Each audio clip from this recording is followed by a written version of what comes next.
Well, hello everyone and happy Tuesday. It's digital host AJ Wuest welcoming you back to Before the Four, the live stream where I talk about 48's top news stories and then some before our 4 o'clock newscast.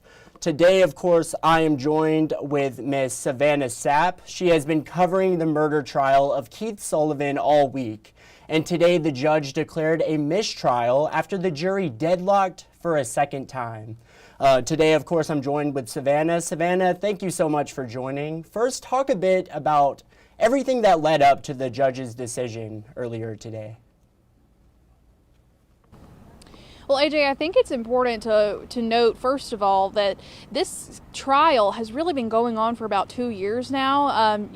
Last year, Keith Sullivan, pled his case in an immunity hearing, and of course that was denied by Judge Jonathan Bell. And then today you have, after a week full of jury deliberations and testimony, today was really kind of a dramatic day. Before court even began today, the defense, that means the attorneys for Keith Sullivan, they filed a motion to actually dismiss one of the jurors because they are involved in a case that is currently being prosecuted by District Attorney Summer Summerford. And of course, that caused a little bit of friction between the two sides today. Now, Judge Jonathan Bell did deny that motion to dismiss that juror, but the defense was pushing still at that point for a mistrial just because of that quote-unquote juror misconduct that they were alleging. And then another juror was brought into the mix as well. There were accusations and allegations of a juror making facial expressions to people in the gallery today, and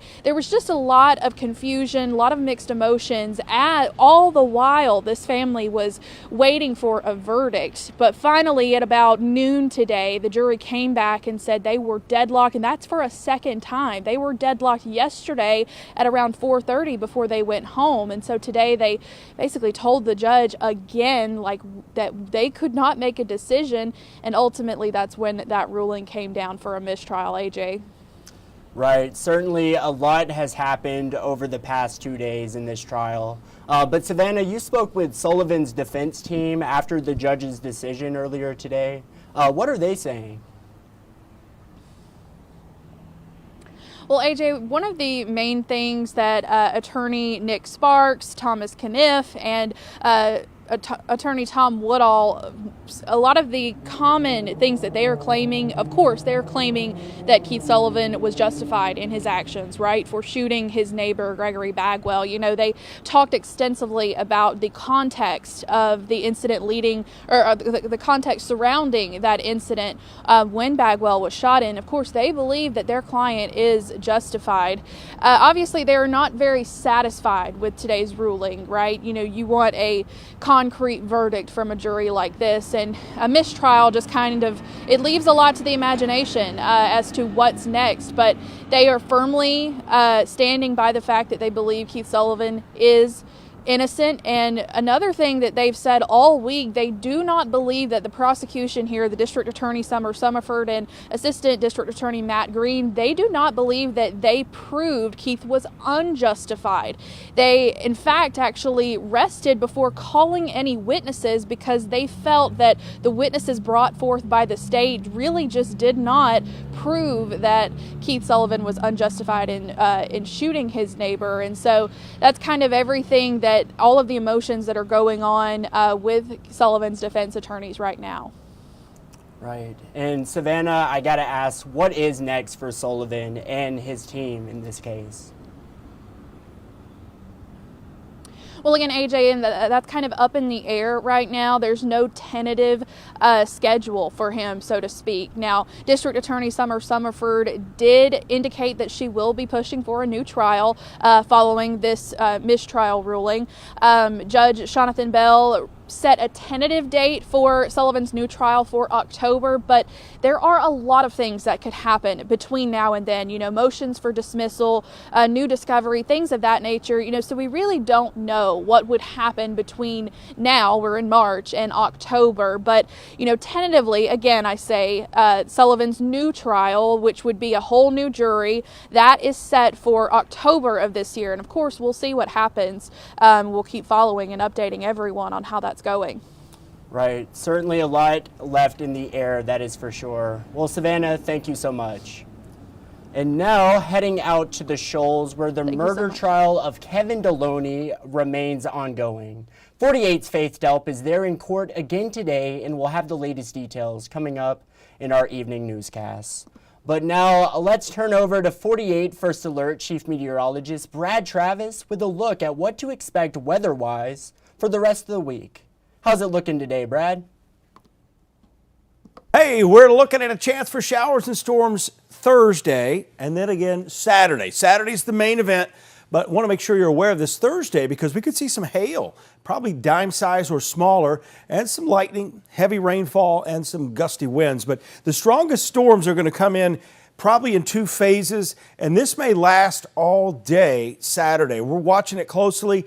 In the next 24 hours, the model guidance is going to be out, the high-resolution guidance, and that's going to be critical in determining what we think is going to happen as far as supercell storms or if it's going to be a line echo wave pattern. And believe me, there's a big difference, and we could see both of those, too, before it's all said and done. A quiet day, but a beautiful day, high tree pollen, and it's going to be brutal for the rest of the week, even though we get some rain on Thursday. 78 to 80 tomorrow, 70 Thursday with more clouds, scattered showers and storms, and then Friday we're up to 80.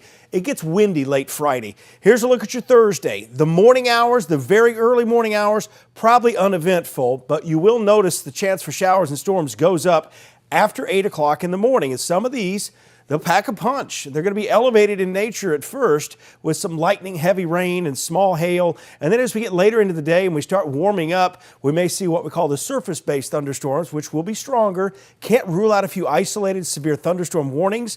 The main impact would be some strong gusty winds and, of course, that hail. But again, shouldn't be anything larger than dime size. And not everyone's going to see that. That'll roll out of here. And by Thursday night, I think we start to see clearing just in time for the lunar eclipse as we go past 11 o'clock. There's that severe threat. Keep in mind all modes of severe weather possible, damaging winds, strong tornadoes, large hail, and 2 to 4 inches of rain. There's still a lot to work through before this storm right now threatens us, but it's something we're watching very closely.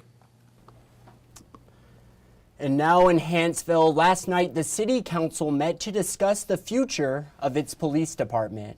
It all comes after 5 police officers with the department were arrested last month, facing both drug and tampering with evidence charges. 48's Nick Ballinger was there at the City Council meeting and has details on what all went down. I need him to be removed. No, sir, I'm not going to be removed. Yes, sir, you are. Okay, absolutely. Yes, sir. You are. So, yes, sir. You're going to Thank be you removed. A fired-up community packed a Hanceville City Council meeting where city leaders decided to suspend the city's police department and start looking for a new chief. Councilman Kenneth Cornelius proposed the idea. As a council, all of us wanted to move forward, not continue the same process. The same process he's referring to is what a grand jury called a, quote, threat to public safety, when 5 former officers were indicted on criminal charges ranging from tampering with evidence to distribution of a controlled substance. An audit of the department's evidence room released today by the Coleman County DA's office revealed a large amount of missing evidence, which included 216 grams of methamphetamine, 60 oxycodone pills, and even a gun. One thing that I do want more than anything is to make sure that police department performs and does exactly what they're supposed to do and have the integrity and the skill set to perform at a high level that we can all be proud of. Coleman County deputies have been patrolling Hanceville since the city placed 4 officers and 8 dispatchers on administrative leave. Sheriff Matt Gentry says it cost $21,000 to pay the overtime. He told the council he's willing to continue fronting that bill for at least another 30 days while the department rebuilds. Financially, the city's in a position where either they pay us or pay them. You don't want anybody that didn't do wrong to be hurt by, 6 people's bad decisions. Rebuilding starts with a new chief who will be picked by a special committee of 5 people. With the integrity and his morals and his background and his establishment of a professionalism, that's what we need and that's what we got to establish. Well, over the weekend, 7 were arrested in Lauderdale County for allegedly selling THC vapes to minors. After the arrest, we spoke with District Attorney Chris Connolly, who says the products are poison and says calls about minors using, abusing, and overdosing while using the vapes led to this crackdown. WAFF 48 anchor Liz Hurley has the story. We sat down with District Attorney Chris Connolly about the problem with these vapes. He says the main issue is that they're not regulated and no one can quite be sure of what's inside. We got to put a stop to this unregulated poison out there on the market that's poisoning our children. The vapes in this crackdown that led to the arrest of 7 people on felony charges were sold at places like this gas station in Florence. Undercover agents bought those vapes and then had them tested. All the people that we charged, the substance that our undercover folks bought came back as controlled substances. So that's a real problem. Some of these vapes are being marketed as Delta 8 to Delta 10, different things. They'll sell a CBD flower or something like that, but they're coming back as a controlled substance from the lab. 6 other suspects were charged with unlawful distribution of a controlled substance and selling psychoactive cannabinoids to children. The 7th person was charged with unlawful possession of a controlled substance. Liz Hurley, WAFF 48 News. Well, now in Huntsville, following up on a shooting at 708 Bar and Grill along Poplar Drive that left 4 injured. 48's Callie Neese with the latest on the situation. 4 people were shot here overnight. They all suffered non-life-threatening gunshot wounds. Police arrested Jarvis Jamison. They say he's responsible for the shooting on Poplar Drive. Investigators tracked him down at an apartment complex nearby on Sparkman Drive. Witnesses at the shooting scene gave information that led police to Jamison. Police say he was combative and a canine had to be used to get him into custody.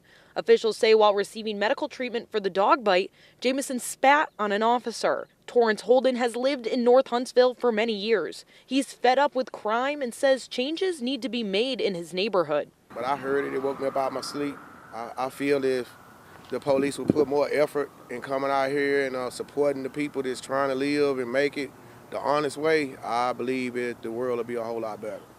Councilwoman Michelle Watkins told me this was an isolated incident, but she would like to see an increased security presence at establishments like this. I would definitely like to see off-duty police officers working in these establishments after hours. I think that's the area that we need them in, as well as I would like to encourage individuals that frequent establishments and events. If you see something strange or you think someone is, an individual that needs to be looked at, please tell someone. Captain Tony McAleer told me that they were aware of these 2 incidents and they are working to patrol these areas as well as make sure the owner of the grill is following all safety measures to ensure the public's well-being.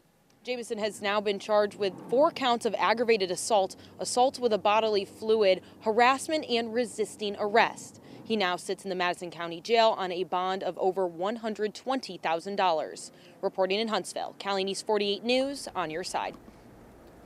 Well, now coming up after the break, we'll talk about some exciting news for Huntsvillians who love ice skating, a North Alabama nurse making sensory blankets for Alzheimer's patients, and a story that is guaranteed to brighten your day. It's all ahead. I'll see you all in 1 minute.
Well, hello and welcome back to Before the Four. Well, it's no secret that ice sports are well loved here in the Rocket City, whether that's hockey, figure skating, or curling.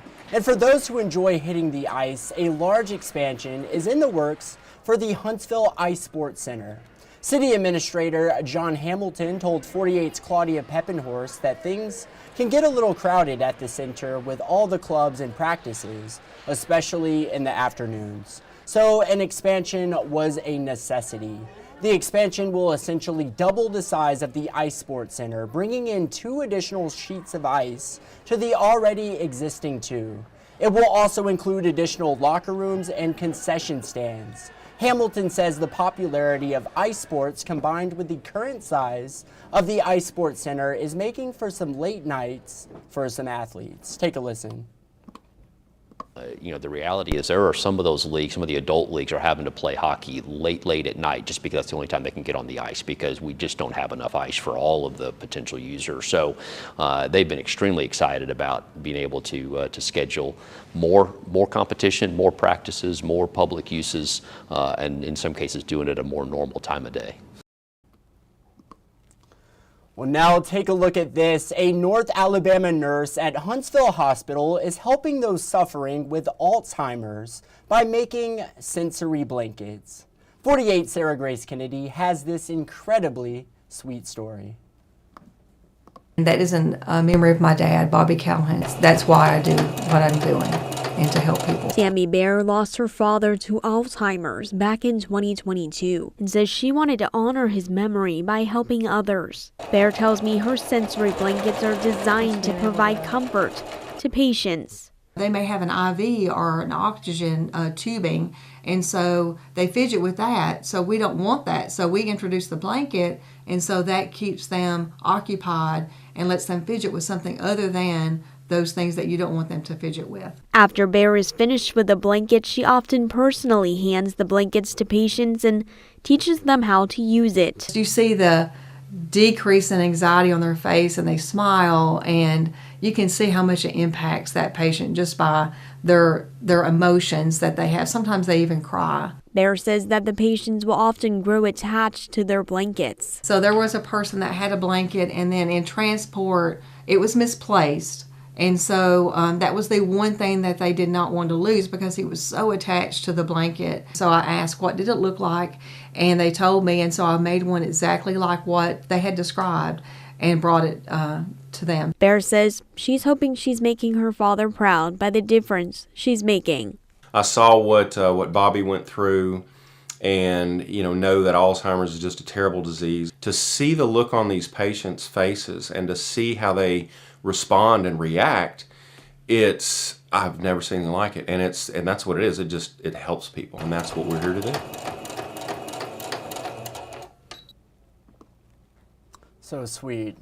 Well, if you're looking for some fun this weekend filled with shamrock colors and good vibes, the 48th annual Ellen McNally Memorial St. Patrick's Day Parade, it's coming back to town.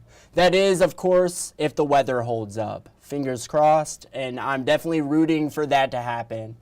Last week, I spoke with parade organizers Sonny Herford and Lisa Bollinger, who told me that in the 48 years this parade has happened, it's never once rained out. Take a listen. And I will tell you, in 48 years, we've never been rained out. We've always had the parade. Even a couple of years during COVID, we were not allowed to have a big parade, but we had a smaller parade here in Huntsville, over near the Campus 805. Yes. But this parade will always happen. Like nothing has happened yet that forced us to completely cancel the parade. Right. Knock on wood. Yes, Exactly. Absolutely. Exactly. But that is one year, amazing. early in the history of the parade, when it was on South Parkway, it was overcast and threatening to rain, and I'm not kidding, when the last entry got off the access road and turned into the parking lot, officially ending the parade, the skies just opened up. But it waited until the parade was over before it started raining, so we've still never been rained out. That is so amazing, especially like during this time of the year where weather is so unpredictable. Absolutely. That is cold, amazing. It's been hot. but we've always had it. A couple of years ago, there was snow overnight. And so we really thought that this might be the one that isn't going to happen because you know what snow does around here. But luckily it was so warm during the week, the snow kind of just melted when it hit the ground. And so it was cold. It was really cold. But the roads were fine, you know, so we got to still have the parade. So that was good. It was so cold that year. I'd imagine so. And you better believe I'm knocking on wood right now because I want to check out this parade this weekend. I was working at last year's parade, my first St. Patrick's Day in Huntsville, and I'm not working this St. Patrick's Day parade. So I really, really want to go. So please, weather hold off. But you can find that full 48 Now interview with Sonny and Lisa right now on our website. Just go to WAFF.com. You'll go to digital shows and then 48 Now. You can find it right there with all those details. The parade starts at 11 at Lot K on Clinton Avenue, West in Holmes Avenue. And you can find all the street closures this weekend on our website as well. But now it is time for the good side. It's always nice to hear some friendly words. Local News Live's Aaron Taylor brings us inside a middle school where students just have to look up at the wall to get a positive pick-me-up. Check it out. It's passing time at Benjamin Franklin Junior High. As kids make their way to class, there's a new kind of note being passed. If you feel like today was the worst day, even just know that at least tomorrow will be better. This bulletin board is covered in notes of hope. So notes of hope are just little words of encouragement. Encouragement that's available thanks to one 9th grader.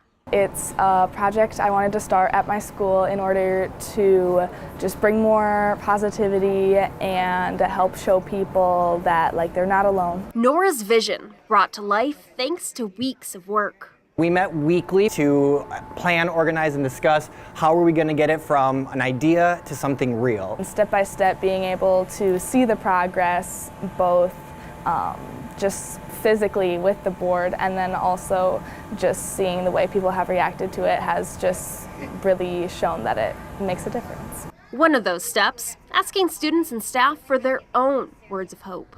We received over 200 submissions. Some of them have direct quotes from people or some just messages thought up by students. Messages by and for the school community. So students, staff members, as they're walking by during passing time or whatever, can stop and look at it, and if something connects or resonates with them when they're having one of those days, they can pull it and keep it. I realized that this would really have the power to help people, a positive pick-me-up on their rough days.